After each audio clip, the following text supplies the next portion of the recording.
નમસ્કાર વિદ્યાર્થી મિત્રો, આપ સૌનું સ્ટડી પેનલ પર હાર્દિક સ્વાગત છે. આજના વિડીયોમાં આપણે આનંદદાયી ગણિતનું પ્રકરણ 10 મેળાની મોજ વિશે જોઈશું. વિદ્યાર્થી મિત્રો, તમે બધાએ સાતમ આઠમનું અને ઉનાળાના મેળાની મોજ કરી જશે. મામાના ઘરે પણ તમે અલગ અલગ મેળાઓ કરેલા હશે, તેમાં તમે અલગ અલગ રાઈડ ચકડોળ ઉપર પણ તમે બેઠા છો. હવે આપણે આજે જોઈએ, અહીંયા પર એક ચિત્ર આપેલું છે. રૂપલને મેળામાં જવું ખૂબ જ ગમે છે. તે તેની બહેનપણીઓ સાથે સ્થાનિક મેળાની મુલાકાત લે છે. તેની માતાએ તેને ₹50 આપ્યા હતા. તેણે તેનો મોટા ભાગનો ખર્ચ તેની મનપસંદ સવારીઓ રાઇડ્સ પર કર્યો. અહીંયા તમે જોઈ શકો છો, અલગ અલગ રાઇડ્સ આપેલી છે, અલગ અલગ સવારીઓ આપેલી છે. રૂપલને મેળામાં જવું ખૂબ ગમે છે. તે તેની બહેનપણીઓ સાથે મેળામાં જાય છે. અહીંયા તેને તેની માતાએ ₹50 આપ્યા છે અને તેને આ ₹50 અલગ અલગ રાઇડ્સમાં બેસવા માટે ઉપયોગ કર્યા હતા. તમે જોઈ શકો છો, અહીંયાથી ટિકિટ લઈને આની અંદર જઈ શકાય છે. અહીંયા વોચમેન ઉભો છે. અહીંયા બીજી અલગ અલગ રાઇડ્સો આપેલી છે. હવે આપણે જોઈએ આગળ. મેં કેટલો ખર્ચ કર્યો, અર્થાત રૂપલે અહીંયા કેટલો ખર્ચ કર્યો. જો આ ઘોડાવાળી રાઈડ જે તમને દેખાય છે, એની અંદર ₹10 ટિકિટ, એક ટિકિટના ₹10 છે, તો ₹10 દીધા. હવે અહીંયા તમે જોઈ શકો છો, આ એક ટ્રેન છે, બાળકોની ટ્રેન છે. આ ટ્રેનની અંદર, નાની ટ્રેનની અંદર ₹20ની ટિકિટ હોય છે. અર્થાત જો તમારે આની સવારી કરવી હોય તો તમારે ₹20 આપવા પડે છે. તો અહીંયા આપણે લખીશું કેટલા આપવા પડે છે, તો કે ₹20ની નોટ છે, તો આપણે અહીંયા 20 કરી નાખ્યા. હવે આગળ જોઈએ. આ નાનું ચકડોળ છે. આ ચકડોળ પર બેસવા માટે તમે અહીંયા જોઈ શકો છો, ₹10નો એક સિક્કો આપેલો છે ને એક નાનો સિક્કો છે ₹5નો. જો અહીંયા લખેલા છે ₹5, અહીંયા લખેલા છે ₹10, અંગ્રેજીમાં લખેલા છે આ. તો હવે આના બંનેનો જો આપણે સરવાળો કરીએ, ટોટલ ₹15 આપવા પડે છે. હવે સવારી પાછળ ખર્ચવામાં આવેલા કુલ નાણાં, અર્થાત રૂપલે આ સવારી અને આ એમ 3 સવારી પાછળ પૈસા અથવા નાણાંનો ખર્ચ કર્યો છે. તો એને કુલ કેટલા રૂપિયા ખર્ચ્યા, તો આપણે એને ગણીએ તો ₹10 આના, ₹20 આના અને ₹15 આના, આ બધાનો જો સરવાળો કરીએ તો કુલ એને ₹45 ખર્ચો કર્યો. હવે આગળ જોઈએ. રૂપલની માતાએ આપેલા નાણાં. રૂપલની માતાએ રૂપલને કેટલા નાણાં આપ્યા હતા, તો તેમાં જોઈએ તો તેને ₹50 આપ્યા હતા. હવે આ બાદબાકીની નિશાની છે અને ખર્ચવામાં આવેલા નાણાં, તેને કેટલા રૂપિયા વાપર્યા, તો કે તેને ₹45 જે છે તે ખર્ચ કર્યા છે. તો હવે તેની પાસે કેટલા વધ્યા હશે, તો તેની પાસે ₹5 વધ્યા હશે, કારણ કે ₹45 50માંથી તેને ખર્ચ કરી નાખ્યા. તો વધ્યા કેટલા, હવે ખાલી ₹5 વધ્યા. ચલો આગળ જોઈએ. રૂપલની એક બહેનપણી પાસે ₹50માંથી 8 બચ્યા છે. તે જાણવા માંગતી હતી કે તેણે કેટલા રૂપિયા ખર્ચ્યા છે. ચાલો આપણે તે શોધવાની રીત જોઈએ. હવે આ રૂપલની એક બહેનપણી છે. અહીંયા ધ્યાનથી જોઈએ. મારી પાસે 8 બચ્યા છે, એની પાસે જોવા જઈએ તો કુલ ₹8 બચ્યા છે. અને સવારીઓ પાછળ ₹20 ખર્ચ્યા છે. ₹8 એની પાસે વધેલા છે. તેને ખર્ચો કેટલો કર્યો, તો કે સવારી પાછળ તેને ₹20નો ખર્ચો કર્યો. એટલે કુલ કેટલા થયા, તો કે કુલ એને ₹28 થયા. 8 બચેલા અને 20નો સવારીઓ પાછળનો ખર્ચ, આ બંનેનો સરવાળો કરીએ તો 28 થયા. એ કુલ 28 થયા. એ પછી મેં નાસ્તા પાછળ ₹20 ખર્ચ્યા. હવે જો આ 28 તો પેલાનો સરવાળો હતો, પછી વધારાના 20 તેને નાસ્તા પાછળ ખર્ચ્યા અને તેનો સરવાળો કેટલો થયો, કુલ 48 થયા. આ એનો સરવાળો થઈ ગયો 48. હવે કેન્ડી પાછળ ₹2 ખર્ચ્યા છે, મતલબ આ ₹48 છે અને ₹2ની તેને કેન્ડી લીધી, એટલે ₹50 થયા. એટલે કુલ મળીને મેં ₹42 ખર્ચ્યા. હવે જો 50 થઈ ગયા એટલે શું છે, તેની બહેનપણીએ પણ કેટલા છે, ₹50માંથી જ બધો ખર્ચો કર્યો હતો. તો હવે તમે અહીંયા જોઈ શકો છો કે ₹42નો ખર્ચો કર્યો. તો એ કઈ રીતે ખબર પડશે, તો કે ₹20 તેને શેની પાછળ, સવારીઓ પાછળ, ₹20 તેને નાસ્તા પાછળ ખર્ચા કર્યા અને ₹2 જે છે તેને કેન્ડી પાછળ અથવા ચોકલેટ પાછળ ખર્ચો કર્યો. તો હવે તેનો કુલ વપરાશ જે છે તે ₹42 થયો. જો તમારા પિતાએ તમને મેળા માટે ₹40 આપ્યા અને અત્યારે તમારી પાસે 3 બચ્યા હોય, તો તમે કેટલા રૂપિયા ખર્ચ્યા હશે, શોધી કાઢો. જો આપણને કુલ કેટલા આપ્યા છે, 40. હવે આપણી પાસે ખાલી ₹3 વધ્યા છે. તો આપણે જો 40માંથી 3ને બાદ કરીશું તો એક રીતે આપણો જવાબ આવશે 37. અર્થાત આપણે ₹37નો ખર્ચ કર્યો, ₹3 આપણી પાસે વધ્યા. તો આપણને કેટલા આપ્યા હતા, આપણા પિતાજીએ આપણને આપેલા ₹40 આપેલા છે. આગળ જોઈએ. ચાલો કરીએ ક. ખરીદવા માટે કુલ કેટલા રૂપિયાની જરૂર પડશે. હવે જો આની સવારી કરવા માટે આપણે જોઈએ તો ₹20નો ખર્ચ કરવો પડશે અને ટિકિટની સંખ્યા કેટલી છે, તો કે 2 ટિકિટ લઈએ. તો હવે આને આપણે એક રીતે જોવા જઈએ તો 2 ટિકિટ જો આપણે લેવાની થાય તો આને આવી રીતે ગણી શકાય કે અહીંયા 20 રૂપિયાની એક ટિકિટ વત્તા 20 રૂપિયાની બીજી ટિકિટ, આવી રીતે 2 ટિકિટ આપણે લેવાની છે. તો 2 નો સરવાળો કરીએ તો આપણને કેટલા મળશે? તો કુલ 2 ટિકિટ માટે આપણે 40 રૂપિયા આપવા પડશે. હવે અહીંયા જોઈએ, અહીંયા તમે જોઈ શકો છો આની સવારી માટે 10, આપણે આની સવારી માટે કેટલા દેવાના છે? તો કે 10 રૂપિયા દેવાના છે. અને અહીંયા હવે આપણે ખાલી જગ્યા ભરવાની છે. તો અહીંયા તમે જોશો તો કુલ 30 રૂપિયાનો ખર્ચો આપણે કરેલ છે. તો એક સવારી માટે કેટલા દીધા આપણે? 10, બીજી સવારી માટે ફરીથી 10 એટલે 20 થઈ ગયા, અને ત્રીજી સવારી માટે ફરીથી 10 એટલે કુલ કેટલી ટિકિટની સંખ્યા થાય છે? અહીંયા 1, 2 અને 3 ટિકિટની સંખ્યા થાય છે. તો આપણો જવાબ આવશે 3. હવે આગળ જોઈએ, આ ચકડોળમાં બેસવા માટે 15 રૂપિયાની એક ટિકિટ છે. આપણે હવે અહીંયા 2 ટિકિટ ખરીદવાની છે, અર્થાત આ એક વખત 15 વત્તા બીજી વખત 15 આપણે અહીંયા કરી દઈએ. જો કરીએ બીજી વખત 15 એટલે કુલ કેટલા થશે? 2 વખત 15 કરીએ તો આપણો જવાબ અહીંયા આવશે 30. ચલો આગળ જોઈએ. હવે આપણે લઈ લઈએ ફરીથી આપણી લેઝર પેન. આપણે જોયું કે રૂપલ અને તેની બહેનપણીઓએ જુદી જુદી ચલણી નોટો અને સિક્કાનો ઉપયોગ કર્યો છે. ચાલો આપણે સામાન્ય રીતે ઉપયોગમાં લેવાતા બીજા ભારતીય ચલણને જોઈએ. જો તમે આ બધી નોટો અહીંયા તમને જે દેખાય છે આને ચલણ કહેવામાં આવે છે ગુજરાતીમાં. જો આ ચલણ બધું તમે જોયું હશે, તમારા મમ્મી પપ્પા પાસે હશે જ આ બધી વસ્તુ. 100 રૂપિયાની નોટ છે, આ 200 રૂપિયાની નોટ છે, અને આ 500 રૂપિયાની નોટ છે. હવે આગળ જોઈએ, 500 રૂપિયા શબ્દોમાં ખાલી જગ્યા વખત લખાયેલ છે. અર્થાત આપણે 500 રૂપિયાની નોટ જે છે તેની અંદર 500 રૂપિયા શબ્દોમાં કેટલી વખત લખાયેલ છે તે આપણે શોધવાના છે. ચલો જોઈ લઈએ. જો અહીંયા લખેલા છે, સૌથી પહેલા તમે જો 500 ની નોટ તમારી પાસે હશે તો તમારે આ વસ્તુ મતલબ જોવામાં વધારે સરળતા રહેશે. તો 500 ની નોટ જો શક્ય હોય તો તમે તમારી પાસે ઘરે રાખી શકો છો. અહીંયા લખેલું છે 500 રૂપિયા એક વખત. પછી અહીંયા લખેલું છે ધ સમ ઓફ 500 રૂપીસ, મતલબ 500 રૂપિયા થશે. બે વખત થઈ ગયું. આ 3 વખત 500 રૂપીસ. પછી અહીંયા જો આ છે 15 વખત આની અંદર લખેલું છે 500 500. ભારતની અલગ અલગ ભાષાઓમાં કુલ 15 વખત લખેલું છે. તો 15 આ 16 17 અને 18 વખત 500 થઈ ગયું. હવે આ 19 વખત અને આ 20 વખત, એમ કુલ 20 વખત 500 લખવામાં આવેલું છે. તો આપણે શબ્દોમાં કેટલી વખત છે? તો 20 વખત છે. 500 એ સંખ્યામાં ખાલી જગ્યા વખત લખાયેલ છે. હવે સંખ્યામાં કેટલી વખત? જો આ સંખ્યા છે હિન્દીમાં લખેલું છે, આ જો અહીંયા પણ લખેલું છે, તમે ધ્યાનથી જોશો તો આ અને આ વસ્તુ બંને સરખી છે, કેમ કે આ સીધી નોટ છે, આ ઉલટો એનો ભાગ છે. તો અહીંયા 500 લખેલું છે, 2 અહીંયા, 3 જો અહીંયા ધ્યાનથી જો અહીંયા 500 લખેલું છે, 4 આ ગ્રીન કલરનું લીલા કલરનું 500, આ 5 તમે અહીંયા ધ્યાનથી જોશો તો તમને દેખાશે અહીંયા પણ 500 રૂપિયા લખેલા છે. આ નોટની અંદર નથી દેખાતું, પણ તમે જ્યારે સાચી નોટ જોશો તો તમને દેખાશે કે અહીંયા પણ 500 લખેલા છે. હવે જો અહીંયા એક કાળા કલરનું વર્તુળ આપેલું છે, તે વર્તુળની અંદર પણ 500 લખેલા. હવે અહીંયા લખેલા છે હિન્દીમાં 500, અહીંયા 500 લખેલા છે, અહીંયા 500 લખેલા છે. આ 500 ને આપણે નહીં ગણીએ, કેમ કે આ 500 અને આ 500 બંને એક જ છે, એટલે આને બે વખત નહીં ગણીએ. અને અહીંયા 500. હવે જોઈએ આપણે કેટલી વખત? કુલ 10 વખત થાય છે. 1 2 3 4 5 6 7 8 9 અને આ 10, એમ કુલ 10 વખત 500 લખેલા છે. રૂપિયા 500 ની નોટ પર ઐતિહાસિક સ્મારકની તસવીર છપાયેલી છે. તમે આ સ્મારક જોયું છે? જો ઘણા ઓછા વિદ્યાર્થી મિત્રોએ કદાચ આ સ્મારક જોયું હશે. આ છે દિલ્હીનો લાલ કિલ્લો છે, તે દિલ્હીમાં આવેલો છે. આગળ જોઈએ. હવે તેજલની દાદીએ તેને કેટલાક જૂના સિક્કા બતાવ્યા જે તેણે પહેલા કદી જોયા ન હતા. ચાલો આપણે પણ આ સિક્કાઓ પર એક નજર કરીએ. જો અહીંયા ધ્યાનથી બહુ જૂના જમાનાની અંદર અલગ અલગ સિક્કાઓ હતા, બરાબર છે, જેનો ઉપયોગ થતો હતો. પહેલા આટલી મતલબ જોવા જઈએ તો 1 રૂપિયો 2 રૂપિયા છે, એનાથી પણ નાના ચલણનો ઉપયોગ થતો હતો. જેમ કે અહીંયા લખેલા છે 25 પૈસા. તમે જોઈ શકો છો 25 પૈસા. જો આમાં 25 લખેલા છે ને આમાં હિન્દીમાં પૈસે અને ઇંગ્લિશમાં પૈસે લખેલું છે. એનાથી મોટું કરો એટલે આવે છે 50 પૈસા.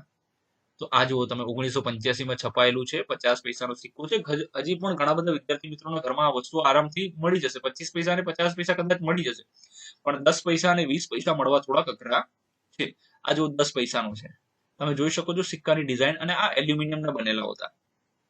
આ 20 પૈસાનો સિક્કો છે. આવી રીતે આ ચલણનો પણ પહેલા ઉપયોગ થતો હતો. હવે જોઈએ આગળ. તેની દાદી 1 રૂપિયો આપવા માટે 50 પૈસાના 2 સિક્કા આપતા હતા. અર્થાત જો આ 50 પૈસા વત્તા આ 50 પૈસા, આ બંને 50 પૈસાનો સરવાળો કરીએ તો શું થાય? 100 પૈસા થાય. અને 100 પૈસા એટલે કેટલું ગણવામાં આવે છે? 1 રૂપિયો. વિદ્યાર્થી મિત્રો, આ બહુ અગત્યની વસ્તુ છે.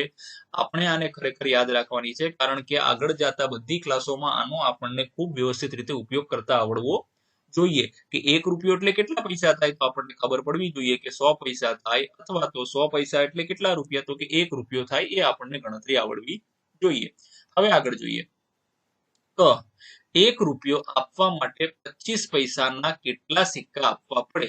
નીચેના ખાનામાં સિક્કા દોરો. જો સૌથી પહેલા તો શું છે કે 50 પૈસા વાળા 2 સિક્કા આપવા પડશે, ત્યારે 1 રૂપિયો થશે, અર્થાત 100 પૈસા થશે. તો અહીંયા હવે 100 પૈસામાં આપણે 25 પૈસાનો સિક્કો ઉપયોગ કર્યો એટલે કેટલા? 100 પૈસા સુધી જવાનું છે. ચલો, બીજો 25 પૈસાનો સિક્કો નાખ્યો એટલે કુલ કેટલા થઈ ગયા? હવે આપણી પાસે થઈ ગયા 50 પૈસા. આપણે 100 પૈસા સુધી જવાનું છે. હવે અહીંયા જોઈએ, ત્રીજો 25 પૈસાનો સિક્કો આપણે અહીંયા ઉમેર્યો, આપણી પાસે થઈ ગયા 75 પૈસા. આ જોઈએ હવે ચોથો 25 પૈસાનો આપણે જે છે સિક્કો અહીંયા મૂકી દીધો, એટલે આ 25 ને 4 વખત આપણે જો સરવાળો કરીએ તો આપણને કુલ 100 પૈસા મળે, અર્થાત 1 રૂપિયો મળે છે. તો અહીંયા કેટલા? 4 25 પૈસાનો ઉપયોગ કરવાનો રહેશે. ખ 20 પૈસાના કેટલા સિક્કાથી 1 રૂપિયો થશે? જો હવે આને થોડી ગણતરી તરીકે આપણે જોઈએ તો કે 20 પૈસાના આપણને કીધા છે, આપણે અહીંયા નાના નાના સિક્કા બનાવી લઈએ કે 20 પૈસાનો એક સિક્કો, આપણે 100 પૈસા સુધી જવાનું છે. આ બીજો સિક્કો, આ ત્રીજો સિક્કો, આ ચોથો સિક્કો અને આ પાંચમો સિક્કો. હવે આપણે આને જોઈએ. જો આ બંનેનો સરવાળો કરીશું તો કેટલું થશે? 40 પૈસા થશે. આ બંનેનો સરવાળો કરીશું તો કેટલું થશે? 40 પૈસા. હવે આ બંને 40 પૈસાનો સરવાળો કરીશું તો આપણો જવાબ શું આવશે? 80 પૈસા. અને હવે આ 80 પૈસા જે છે, જે એનો આની સાથે સરવાળો કરીશું તો આપણને કુલ મળશે 100 પૈસા મળી જશે. જો 100 પૈસા અહીંયા આપણને સરળતાથી મળી રહેશે. તો આપણે કેટલા સિક્કાનો ઉપયોગ કર્યો? 20 પૈસા વાળા. 20 પૈસા વાળા આપણે આ 1, આ 2, આ 3, આ 4 અને આ 5 સિક્કાઓનો ઉપયોગ કર્યો. તો આપણો જવાબ આવશે 5. હવે આગળ જોઈએ. ફુગ્ગા ફોડો. ચલો આપણે ફરીથી આપણું લેઝર પેન લઈ લઈએ. ફુગ્ગા ફોડો. વિદ્યાર્થી મિત્રો, મેળાની અંદર આ બધી વસ્તુઓ તમે જોઈ હશે અને તમે આ બધાનો ખૂબ આનંદ લીધો હશે. અહીંયા જુઓ તો આ લોકો આ પાણીવાળી વસ્તુનો ઉપયોગ કરીને ફુગ્ગા ફોડી રહ્યા છે. અત્યારના સમયમાં તો બંદૂકો આવી ગઈ છે, તો તમે બંદૂકમાં છરાનો ઉપયોગ કરીને ફુગ્ગાઓ ફોડી શકો છો. મટરું. એક ફુગ્ગો ફોડો રમતની દુકાને જાય છે. તેને ફુગ્ગા ફોડવા માટે ₹10 માં 3 મળશે. જો તમને 10 રૂપિયા તમે આપશો એટલે 3 વખત તમે ફુગ્ગાને ફોડી શકશો અથવા મારી શકશો. ચાલો આપણે જોઈએ કે મટરું કેટલા રૂપિયા જીતે છે. હવે જો ઇનામની રકમ આપેલી છે. વિદ્યાર્થી મિત્રો, જો તમે આને ધ્યાનથી જોશો, તમે ગુલાબી ફુગ્ગો ફોડશો તો તમને 1 રૂપિયો આપશે. લાલ ફુગ્ગો તમે ફોડશો તમને 2 રૂપિયા આપશે. વાદળી ફુગ્ગો તમે ફોડશો તો તમને 5 રૂપિયા આપશે. પીળો ફુગ્ગો તમે ફોડશો તો તમને 10 રૂપિયા આપશે. અને લીલા ફુગ્ગો, જો તમે લીલા કલરનો ફુગ્ગો ફોડશો તો તમને 20 રૂપિયા આપશે. આમાં જોવા જઈએ તો લીલા કલરનો ફુગ્ગો ફોડવાથી આપણને સૌથી વધારે પૈસા મળે છે, અને પીળા કલરનો ફુગ્ગો ફોડવાથી લીલા કલરથી 10 રૂપિયા ઓછા મળે છે. હવે આપણે જોઈએ ક. જો મટરું નીચે પ્રમાણેના ફુગ્ગા ફોડે તો તેને કેટલા રૂપિયા મળશે? જો લાલ ફુગ્ગાના અને ગુલાબી ફુગ્ગાના કેટલા છે? તો કે લાલ ફુગ્ગો આપણે જો ફોડીએ તો આપણે 2 રૂપિયા મળશે, અને ગુલાબી ફુગ્ગો આપણે ફોડીશું તો આપણને 1 રૂપિયો મળશે. આવી રીતે જો આ બંનેનો સરવાળો કરીશું તો મટરુને આ 2 ફુગ્ગા ફોડવાથી કેટલા મળશે? 3 રૂપિયા મળશે. આગળ જોઈએ. હવે લાલ ફુગ્ગો, લીલો ફુગ્ગો અને લાલ ફુગ્ગો ફરીથી તો કેટલા મળે છે? જો લાલ ફુગ્ગો ફોડવાથી 2 રૂપિયા મળે છે, તો અહીંયા પણ 2 રૂપિયા આવી ગયા, કારણ કે કિનારેમાં બંને લાલ ફુગ્ગા છે. વચ્ચે જે છે લીલા કલરનો ફુગ્ગો છે. આપણને ખબર છે લીલા કલરના ફુગ્ગાનો સૌથી વધારે ભાવ છે, અર્થાત તમે જો લીલા કલરનો ફુગ્ગો ફોડશો તો તમને સૌથી વધારે પૈસા મળશે. તો અહીંયા 20 + 2 રાખી શકાય, તો કુલ મળશે 24 રૂપિયા મળશે. હવે અહીંયા વાદળી કલરના 2 ફુગ્ગા ફોડવામાં આવે છે અને એક ગુલાબી કલરનો ફુગ્ગો ફોડવામાં આવે છે તો કેટલા રૂપિયા મળશે? તો કે વાદળી કલરનો એક ફુગ્ગાના તમને 5 રૂપિયા મળશે, 2 ફુગ્ગાના બીજા 5 મળશે અર્થાત 10, અને જો ગુલાબી કલરનો ફુગ્ગો તમે ફોડશો સાથે તો તમને 1 રૂપિયો વધારે મળશે એટલે કુલ થશે ₹11 તમને મળશે. હવે લીલા કલરના ફુગ્ગાના 20 રૂપિયા છે આપણને ખબર છે, અને પીળા કલરના ફુગ્ગાના 10 રૂપિયા છે. તો આ બંને ફુગ્ગા જો ફોડવામાં આવે તો 20 + 10 અર્થાત આપણને કુલ 30 રૂપિયા મળશે ખરા. હવે આગળ જોઈએ ખ. જો તેણે નીચેની રકમ મેળવવી હોય તો તેણે કયા રંગના અને કેટલા ફુગ્ગા ફોડવા પડશે તે ફુગ્ગા દોરો અને તેમને રંગો. હવે જો આપણે છે અહીંયા 17 રૂપિયા મટરૂને જોતા છે, તો 17 રૂપિયા એને જો મેળવવા હોય તો એને આપણે જે આગળના કલરના ફુગ્ગાઓ જોઈએ એમાંથી કયા કયા કલરના ફુગ્ગાઓનો એને ઉપયોગ કરવો પડશે તો એને કુલ 17 રૂપિયા મળશે. તો જોઈએ 10 રૂપિયાનો એક ફુગ્ગો અર્થાત એને એક પીળો ફુગ્ગો ફોડવો પડશે. 5 રૂપિયાનો કયો ફુગ્ગો હતો? તો કે 5 રૂપિયાનો આપણો ફુગ્ગો હતો એ વાદળી કલરનો હતો. પછી 2 રૂપિયાનો કયો હતો? તો કે લાલ કલરનો ફુગ્ગો હતો. જો એ પીળો, વાદળી અને લાલ એમ 3 ફુગ્ગા ફોડશે તો તેને 17 રૂપિયા કુલ મળશે. હવે આગળ જોઈએ 22 રૂપિયા તેને જોતા છે, તો 20 રૂપિયાનો ફુગ્ગો આપણને ખબર છે કયો હતો? 20 રૂપિયાનો ફુગ્ગો લીલો ફુગ્ગો હતો અને 2 રૂપિયાનો લાલ ફુગ્ગો છે. તો આવી રીતે જો લીલો અને લાલ ફુગ્ગો ફોડશે તો તેને 22 રૂપિયા મળશે. હવે આગળ જોઈએ આપણે 31 રૂપિયા માટે, તો કે 10 રૂપિયાનો પીળો ફુગ્ગો છે, 20 રૂપિયાનો આપણે જોઈએ તો કયો ફુગ્ગો છે? લાલ ફુગ્ગો છે, અને 1 રૂપિયાનો જોઈએ તો એ ગુલાબી ફુગ્ગો છે. અર્થાત પીળો, લીલો અને ગુલાબી ફુગ્ગો જો મટરું ફોડશે તો તેને કુલ 10 + 20 + 1 અર્થાત 31 રૂપિયા મળશે. હવે આગળ જોઈએ ગ. સૌથી વધુ રૂપિયા કમાવવા માટે તમે કયા 3 જુદા જુદા રંગના ફુગ્ગા ફોડશો? તેમને દોરો અને રંગ ભરો. જો વિદ્યાર્થી મિત્રો આનો તમને જવાબ ખબર હોય તો તમે ચેટ બોક્સમાં આનો જવાબ મને મોકલી શકો છો. હવે આપણે અહીંયા સૌથી વધુ રૂપિયા કમાવાના છે, તો જ્યારે સૌથી વધુ રૂપિયા કમાવાના હોય ત્યારે આપણે જે ફુગ્ગાની કિંમત સૌથી વધારે છે તે ફુગ્ગો જો ફોડીએ તો આપણને સૌથી વધુ પૈસા મળશે. જેમ કે લીલો ફુગ્ગો છે એ ફોડવાથી આપણને 20 રૂપિયા મળશે.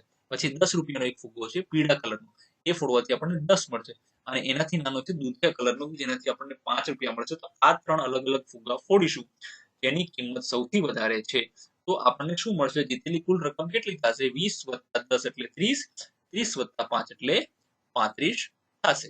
હવે આગળ જોઈએ ખ. જો મટરુ પાસે 4 તક હોય તો તે કયા જુદા જુદા રંગના ફુગ્ગાને ફોડીને સૌથી વધુ રૂપિયા કમાઈ શકે છે? તે ફુગ્ગા દોરો અને રંગ ભરો. હવે જુઓ આ સૌથી અગત્યનું છે, મતલબ એને સૌથી વધારે પૈસા કમાવાની ઈચ્છા છે અને એની પાસે 4 તક છે, મતલબ 4 વખત એ પોતાનું તીર જે છે મતલબ જે મારવાની વસ્તુ છે તેને ફુગ્ગા ઉપર તાકીને મારી શકે છે. તો આપણે જોવાનું છે કે જે ફુગ્ગાની સૌથી વધારે કિંમત છે એને સૌથી પહેલા લઈશું તો એ આપણને આવશે લીલો ફુગ્ગો. પછી છે જેનાથી 10 રૂપિયા મળે છે જે પીળો ફુગ્ગો, પછી એનાથી ઓછી કિંમત વાળો વાદળી ફુગ્ગો અને એનાથી ઓછી કિંમત વાળો લાલ ફુગ્ગો. જો આ ક્રમની અંદર એ ફુગ્ગા ફોડશે તો તેને જે રકમ મળશે તે સૌથી વધુ મળશે. હવે આપણે આનો સરવાળો કરીએ. આમ જોવા જઈએ તો 20 + 10 એટલે 30, 30 + 5 એટલે 35 અને 35 + 2 એટલે 37. આમ કુલ એની જીતેલી રકમ થશે 37 રૂપિયા. હવે આપણે આગળ જોઈએ. ચાલો આપણે જોઈએ કે 66 રૂપિયા 66 ને જુદી જુદી કેટલી રીતે ચૂકવી શકાય. જો અહીંયા તમે જોઈ શકો છો અહીંયા પણ 66 રૂપિયા છે, અહીંયા 66 છે. આ બધા રૂપિયા તમે જોઈ શકો છો અલગ અલગ નોટ, અલગ અલગ ચલણનો ઉપયોગ કરીને 10 ના સિક્કા છે, પછી જોવા જાવ તો તમે 20 ની નોટ છે, 10 ની નોટ છે, 5 ના સિક્કા છે, 1 ના સિક્કા છે, 2 ના સિક્કા છે, આનો ઉપયોગ કરીને અલગ અલગ રીતે જોવા જઈએ તો શું બનાવવામાં આવ્યું છે? ટોટલ 66 રૂપિયા બનાવવામાં આવેલા છે. અહીંયા જોઈ શકો છો 66 વચ્ચે પણ લખેલા છે. હવે આગળ જોઈએ. હવે આપેલી રકમ બનાવવા માટે વિવિધ ચલણી નોટોનો ઉપયોગ કરો. જો આપણે 54 રૂપિયા બનાવવાના છે તો આપણે આ ચલણી નોટો આપણી પાસે છે. 1 રૂપિયાની નોટ છે, 2 રૂપિયાની છે, અથવા સિક્કો પણ કહી શકીએ કે 1 રૂપિયાની ચલણી નોટો પહેલા આવતી, અત્યારે તો 1 રૂપિયાની ચલણી નોટો નથી આવતી. 1 રૂપિયાનો સિક્કો છે, 2 રૂપિયાનો સિક્કો છે, 5 રૂપિયાનો સિક્કો અથવા નોટ છે. નોટ બહુ ઓછી જોવા મળે છે બજારમાં, પણ સિક્કાઓ જોવા મળે છે. 10 રૂપિયાની નોટ અને સિક્કો બંને જોવા મળે છે. 20 રૂપિયાની નોટ જોવા મળે છે અને 50 રૂપિયાની નોટ જોવા મળે છે. તો આપણે હવે 54 રૂપિયા કરવાના છે. તો 50 રૂપિયાનો આપણે જુઓ જ્યારે પણ આ રકમ કરવાની થાય ને ત્યારે આપણે એક વસ્તુ યાદ રાખવાની સાથે શું યાદ રાખવાની થશે તો કે સૌ પ્રથમ છે ને આપણે જમણી બાજુથી ચાલીશું અર્થાત મોટી રકમ પહેલા લઈશું. તો 50 રૂપિયાની એક નોટ લઈ લઈશું એટલે 50 તો થઈ ગયા. હવે શું કરીશું કે 2 રૂપિયાની બે નોટો લઈ 2 રૂપિયાના બે સિક્કા લઈ લઈએ એટલે આપણું કુલ કેટલું થઈ જશે?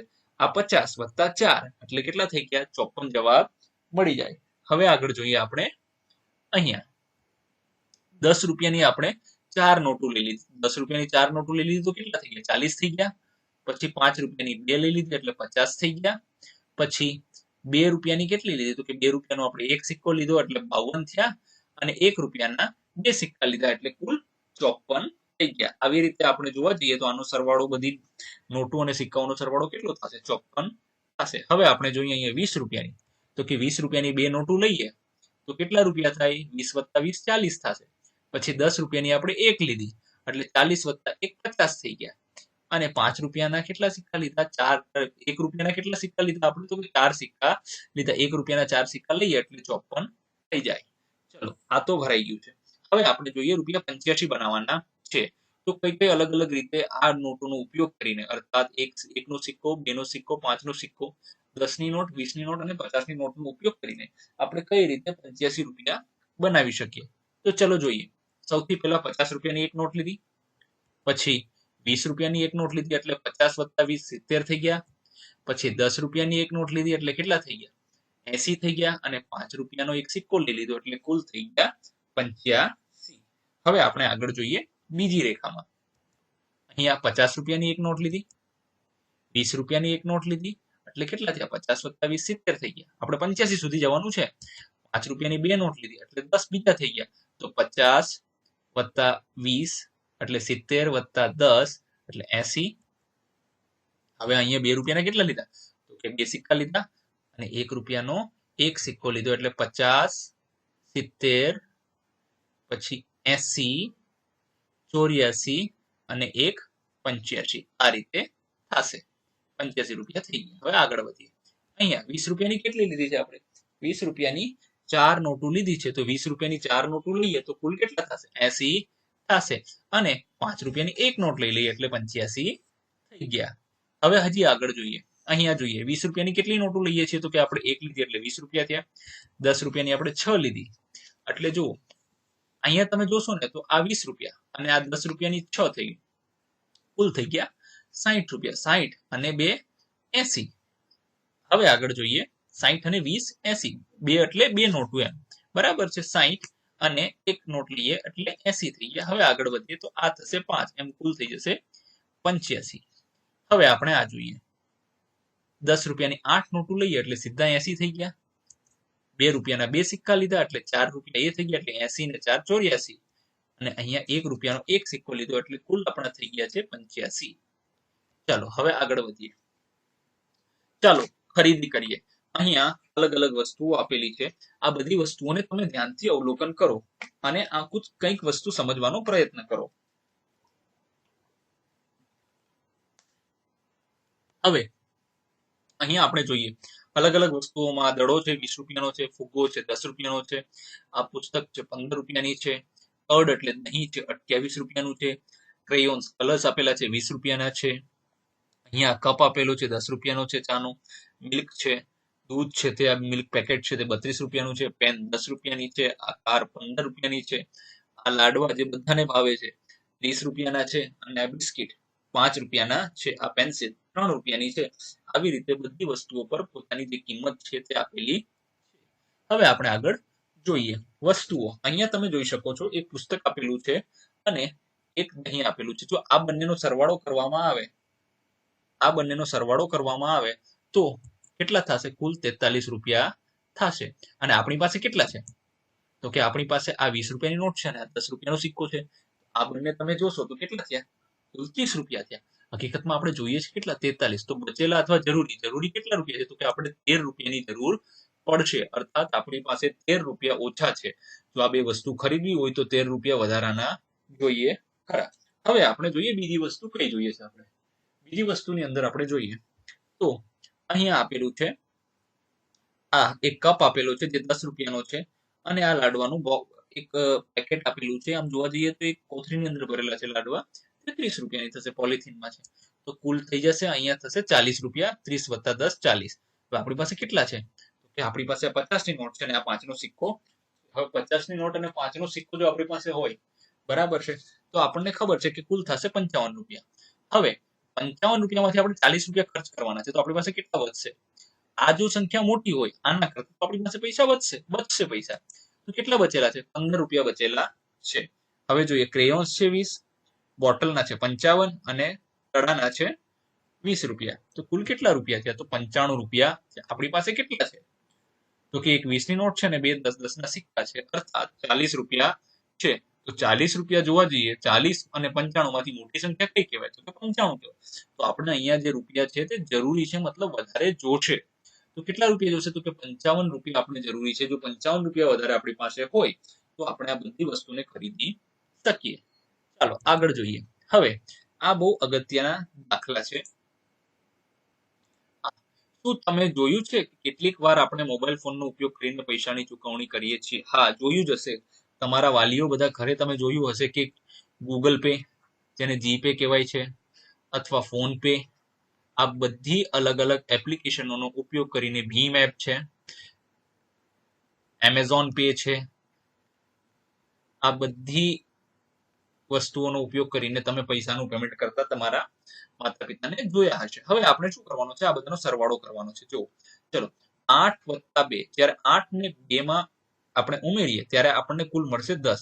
તો જે 10 મળે છે તેમાંથી શૂન્યને આપણે અહીંયા લખીશું અને એક જે છે તે વધી તરીકે આપણે ઉપર લેવા પડશે. દશકને આપણે લઈ લઈશું ઉપર. હવે અહીંયા આપણે આ ત્રણેયનો સરવાળો કરવાનો રહેશે. 1 + 1 2, 2 + 3 થશે 5. આવી રીતે આનો સરવાળો થશે 50 રૂપિયા.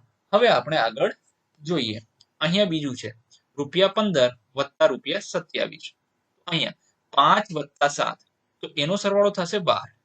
તેમાં આપણે એકમની સંખ્યા છે તેને લખીશું અહીંયા, અને જે દશક છે તેને વધી તરીકે આપણે લખીશું ઉપર. હવે આપણે આ બાજુ આ ત્રણેય સંખ્યાનો સરવાળો કરવાનો રહેશે. 1 + 1 2, 2 + 2 4, અર્થાત કુલ થશે, અહીંયા જવાબ આવશે આપણો 42 રૂપિયા. હવે જોઈએ ₹47 + ₹50. તો હવે 7 + 0 કરીશું તો જવાબ આપણો આવશે 7, અને 4 + 5 કરીશું તો આપણો જવાબ આવશે 9, અને અહીંયા રૂપિયા, અર્થાત આ બંનેનો સરવાળો કરીશું તો આવશે ₹97. હવે ₹22 + ₹35 આપણે કરીશું. 2 + 5 કરીશું તો એનો જવાબ આવશે 7. 2 + 3 કરીશું તો એનો જવાબ આવશે 5. આમ કુલ 57 રૂપિયા થશે. ચાલો હવે આગળ જોઈએ. હા, અમુક જે આ દાખલાઓ છે જે શબ્દો સ્વરૂપે આપેલા છે, જો ખરેખર આપણને ગુજરાતી વાંચતા વ્યવસ્થિત આવડતું હોય તો આ દાખલાઓ કરવા આપણા માટે અઘરા હોતા નથી. જોઈ લઈએ. ક, જયંતે ₹25 કલમ અથવા પેન પર અને ₹40 નોંધપોથી પર ખર્ચ્યા છે. તેણે કુલ કેટલા રૂપિયા ખર્ચ્યા છે? હવે જો આપણે અહીંયા એમ કહેવામાં આવ્યું કે જયંતે છે ને 25 રૂપિયાની પેન લીધી છે, 40 રૂપિયાની નોંધપોથી. તો આને 52 નથી વાંચવાના, આ પર લખેલું છે ગુજરાતીમાં, 52 નથી વાંચવાના થતા, બંને જગ્યાએ પર લખેલું છે, બરાબર છે. તો 25 રૂપિયાની એને પેન લીધી છે, 40 રૂપિયાની નોંધપોથી લીધી છે, તો તેને કુલ કેટલા ખર્ચ્યા તે આપણે હવે અહીંયા લખવાનું છે. તો ચાલો લખીશું આપણે એને. અહીંયા લખીએ રૂપિયા, પહેલા તો લખવાનું છે ₹25. શેના માટે લખેલા છે? તો કે કલમ માટે, અથવા તો તેને અહીંયા લખીશું આપણે પેન, બરાબર છે. હવે બીજા કયા લીધા છે? તો બંનેનો સરવાળો કરવાનો, કારણ કે આપણે શું પૂછ્યું છે? કુલ કેટલા રૂપિયા. કુલનો અર્થ શું થાય? બંનેનો સરવાળો કરવાનો થશે. તો બીજું છે એને 40 રૂપિયાની શું લીધી છે? તો કે નોંધપોથી લીધી છે. તો ₹40 ની નોંધપોથી, અહીંયા લખીશું નોંધપોથી. હવે આપણે શું કરીશું? આ બંનેનો સરવાળો કરી દઈશું. તો સરવાળો કરીશું તો શું જવાબ આવશે? 5 + 0 એટલે આવશે 5. 2 + 4 એટલે આવશે 6. આવી રીતે ₹65 નો કુલ જે કહીએ આપણે કે ખર્ચ કર્યો. તો અહીંયા કેટલા આવશે? ₹65 લખવાના રહેશે. આવી રીતે આને ગણવાનો રહેશે. હવે જોઈએ ખ. મીરા પાસે ₹43 છે, કનિકા પાસે મીરા કરતા 14 વધારે છે તો કનિકા પાસે કુલ કેટલા રૂપિયા છે? હવે જો આપણે શું જોવાનું છે કે મીરા પાસે પહેલા તો કેટલા રૂપિયા છે? સૌથી પહેલા જોઈએ તો મીરા પાસે આપણને કુલ પૂછેલું છે એટલે સરવાળો જ કરવાનો. મીરા પાસે રૂપિયા કેટલા છે? તો આપણે લખીશું 43 છે. બરાબર છે. પછી બીજું આપણને શું પૂછ્યું છે? તો કે કનિકા પાસે કેટલા છે? તો કે કનિકા પાસે મીરા કરતા 14 વધારે છે. કનિકા, હકીકતમાં કનિકામાં આપણે રસોઈ લેવાની થશે તો આપણે આને ભૂસી નાખીએ અને રસોઈ લખી નાખીએ. બરાબર છે. તો ચલો કનિકા પાસે કેટલા કીધા છે આપણને? કનિકા પાસે આપણને કીધા છે મીરા કરતા 14 વધારે છે. તો અહીંયા લખીશું ₹14. હવે આપણે શું કરીશું? તો કે જો કનિકા પાસેના પૈસા કેટલા છે તે જાણવા હોય તો આ બંનેનો સરવાળો કરવો પડશે. તો ચલો કરી દઈએ. 3 + 4 એટલે જવાબ આવશે 7. 4 + 1 એટલે જવાબ આવશે 5. આમ જોવા જઈએ તો કનિકા પાસે કેટલા રૂપિયા થશે? કનિકા પાસે હાલમાં 57 રૂપિયા થશે. તો આપણે અહીંયા લખીશું 57. આવી રીતે આપણે આને ગણીશું. હવે જોઈએ ગ. બ્રેડના પેકેટની કિંમત ₹30 છે અને એક ચોકલેટની કિંમત 60 છે. આ વસ્તુઓ ખરીદવા માટે વિવેકને કેટલા રૂપિયાની જરૂર પડશે? જો હવે આને ધ્યાનથી જુઓ. બ્રેડના પેકેટની કિંમત કેટલી છે? તો કે ₹30 છે.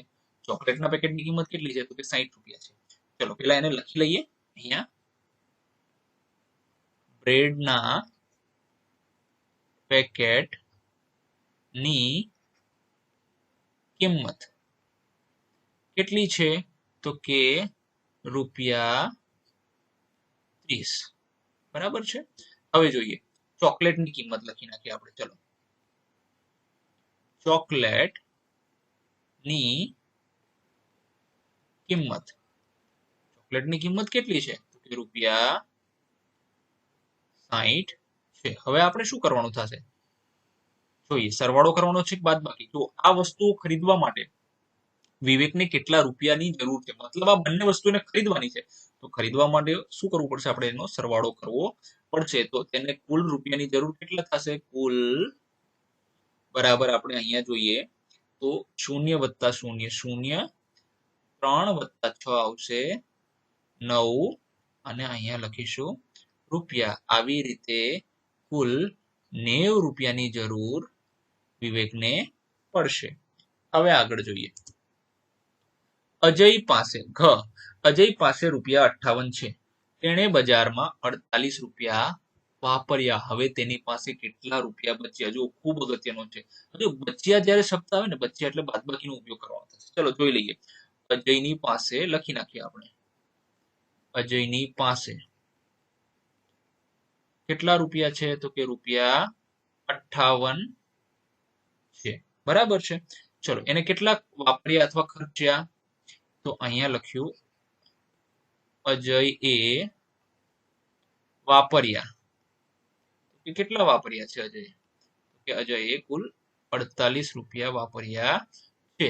તો હવે તેની પાસે કેટલા બચ્યા છે? તો બચવાનું જ્યારે મતલબ વધારાના પૈસા કેટલા વધ્યા છે તે જોવા માટે આપણે શું કરવું પડશે? એની બાદબાકી કરવી પડશે.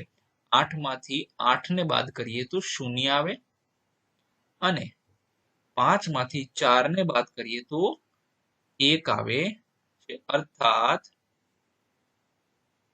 અજય પાસે બચેલા ₹10 છે.